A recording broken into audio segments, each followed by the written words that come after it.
savolingni bermanglar. Bo'ldi, boshqa gap yo'q. O'zini bolasini maqtayapti men. Lekin borib surishtirganinglarda ham savolni to'g'ri qo'yinglar.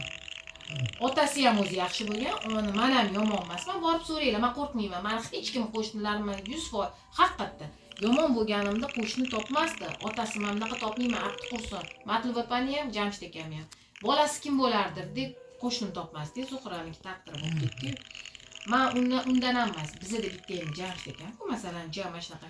Mana qo'ymadim-ku, boring, so'ray dedim-ku, shunga o'xshab. Men o'zimga o'xshagan odam bo'lsa, otasiga nima qilganini shunaqa so'rash mumkin. Otasi nima? Otasi uchastkovoyga chiqib, boshqaga chiqib. Masalan, nima bo'lgan? To'g'rimi? O'shaning uchun ras shunaqa borib, otasi shunaqa bo'lgan. Biz ham nima bo'lgan? Pasparalila bo'lganmi? Ishxona temasi bo'lganmi? Bizga u qorong'i. Biz 10 kun, 15 kun qidirganmiz, mana shunaqa ish bo'lgan. Shu.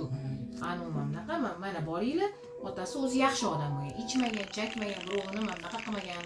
Men bunaqa ayolman. Deb men bersanglar, bolam uchun berasizlar. Mana otasi ichmagan, chakmagan, mana shunaqa deb ular ham ichish kerak. Ukam ichar, akasi ekan. Akam ichadi, u bekorga ichmagan. Onamgilar bilan yashashgan, mana shunaqa yevropeyskiy oila bo'lgan. O'qigan oilamiz, biz mana shunaqa oilamiz. Bizlarni bes mahalla ular bekorga amma yugurib kelmagan-da.